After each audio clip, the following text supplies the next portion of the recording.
Hello and welcome back to my somewhat manic attempt at making a ton of Bridgerton inspired sewing pieces on a very short timeline.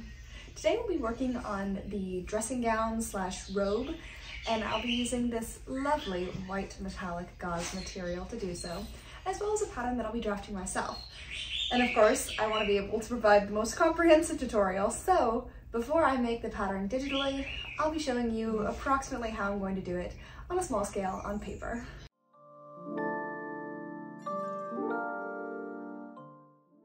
So I was about to start filming these paper models and realized as I was setting up my station, I maybe have a problem. Materials, computer for quick reference, coffee, health shake, cold brew tea, a water bottle. Instinctually positioned in order of consumption importance. My drink goblin is very much showing. The basis of this robe is a standard bodice block. If you've never constructed a bodice block before, you'll need the following measurements: your neck circumference, bust circumference, waist circumference, and arm circumference at its widest part. You'll also need the length between your neck and bust, the length between your bust and waist, from your waist to your ankle, and from your shoulder to your wrist. Normally when I make a bodice block, I also include my hip circumference and the distance between my waist and my hip, but we are constructing empire waistlines here, which kind of changes a couple things. In addition to the normal measurements that we listed above, you'll also need your bust separation, your underbust circumference, and the distance between your bust and underbust. To combine all these measurements together, start by marking the lengths between your neck, bust, underbust, and waist. Then perpendicular to your length lines, start marking 1/4 of your bust, 1/4 of your underbust, and 1/4 of your waist plus 1 inch so that you have room for a dart, which allows you to shape the front of your bodice a little bit more. You'll also need to mark out 1/4 of your neck, but do that in a curved line.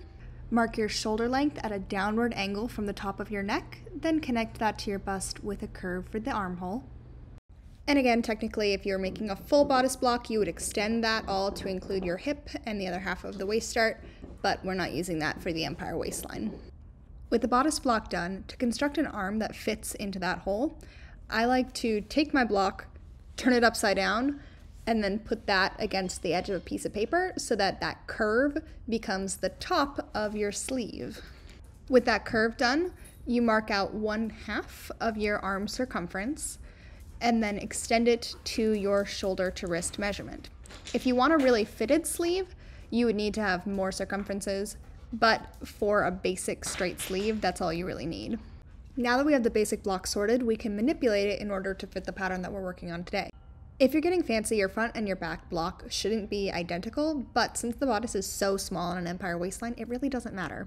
The first step is marking out the new neckline in the front, just giving a nice graceful curve, and figuring out how thick you want that shoulder to be.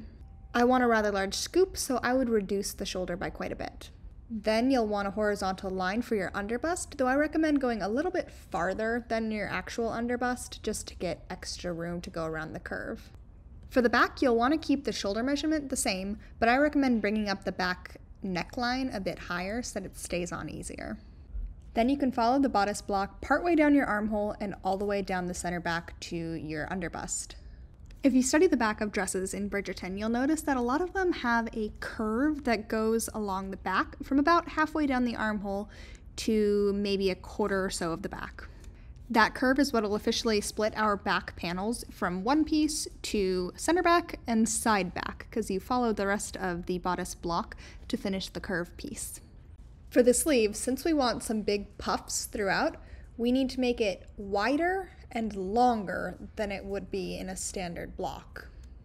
This will ensure that we actually have enough material to see that volume in the final sleeve.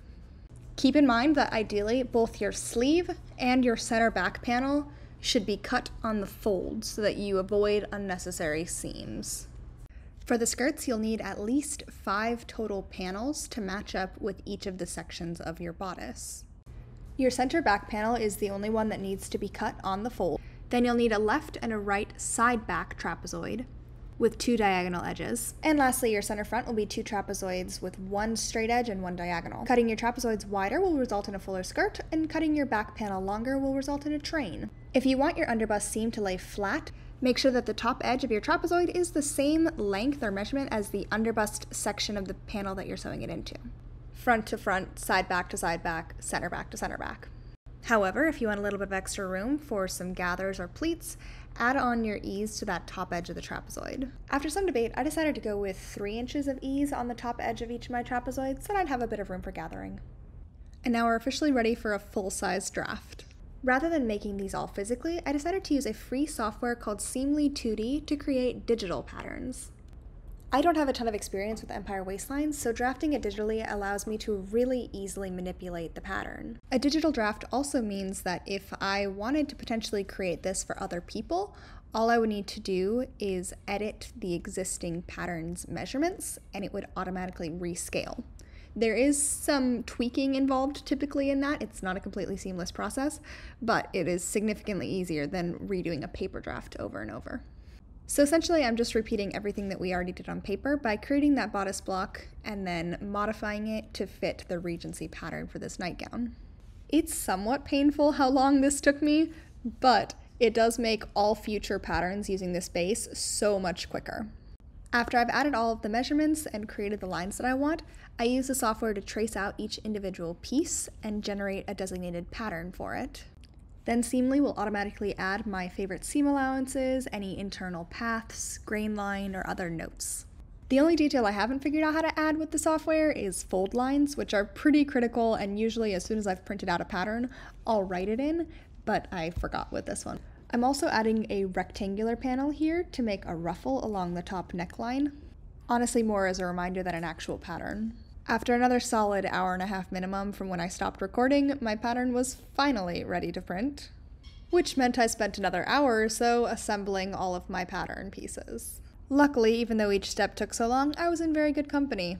Because my fabric has an obvious pattern to it, I wanted to make sure all of my grain lines were as straight as possible throughout the project, which meant that I needed to empty out my ceramic drawers in order to sufficiently weigh down my paper patterns.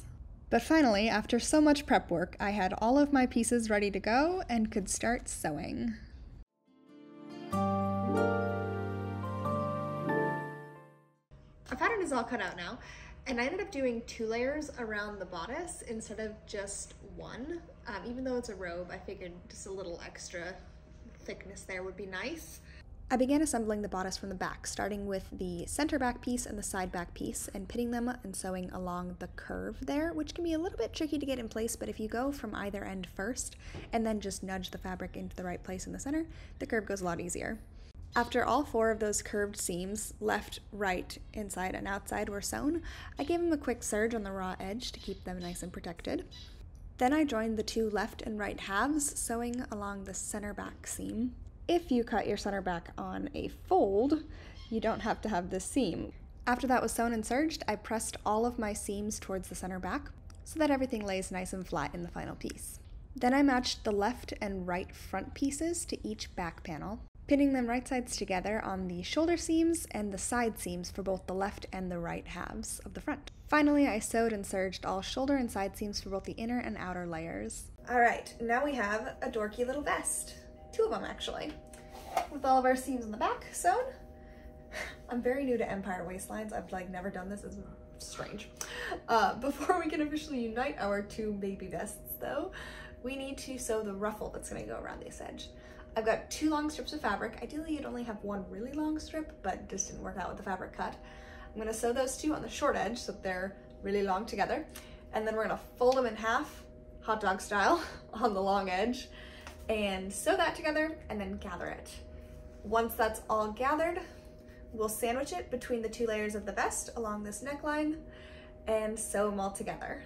On camera, Felicia is trying to steal voiceover's job. I combined my 2 strips by sewing them together on the middle short edge, then folded it in half and finished either far short edge, leaving me with 2 short edges that were done, 1 folded edge, and 2 stacked raw edges. Then I flipped the strip right side out. I used a regular length top stitch on the long raw edge, just to hold them together while I followed it up with a basting stitch, then gathered it to fit. And I sandwiched the gathered ruffle between the 2 necklines of the inner and outer layers of the bodice, After that, I sewed them together with right sides facing, serged that edge, and flipped it all right side out again. Then finally, to make sure all the layers would sit nicely, I top stitched about 1/4 of an inch away from the edge that we just sewed.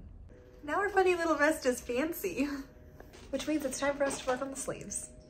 First up is just a quick double roll with a straight stitch on the edge of the wrist. I went with a 1/2 inch rolled cuff, but whatever suits your fancy works. Next up, we need to mark where the puffs will end up being. Starting 2 inches up for the cuff, I spaced puffs every 6 inches. Now that the puffs are all marked out, we're gonna sew straight stitches all the way across from one side to the other using elastic thread in our bobbin. If you've never done a shirring technique, essentially you put really thin elastic cord into your bobbin and then sew in parallel straight lines with your machine set to a long stitch, and the more you do, the more gathers you get. I decided to go with 3 lines per puff with about 1/4 inch between each of them. Since my fabric is so lightweight, this amount works perfect. And we have sleeves. Now the last step before we attach these is to gather this top edge. Using my longest stitch, I sewed about 1/4 inch in from the shoulder edge, then pulled just 1 thread to reduce the total size. Once that shoulder edge was sufficiently shortened, I pinned it in place in the armhole of the bodice. After that, it was just a matter of sewing along a circle with so much extra fabric in the way. Okay, so this is where we're at the moment. It's perhaps a touch shorter than I'd like, given that we still have to sew the skirt on, but all of our seams are sewn. The sleeves are nice and poofy. Speaking of the skirt, to get that finished, we just need to sew up all of the diagonal edges and then finish the front edge, hem the bottom, and then we'll attach it by matching the seams on the bodice. To make sure I didn't accidentally sew it in the wrong place, I started off by double rolling the front edge to get that out of the way. Every other seam in the skirt was diagonal, so it's just a matter of matching those up.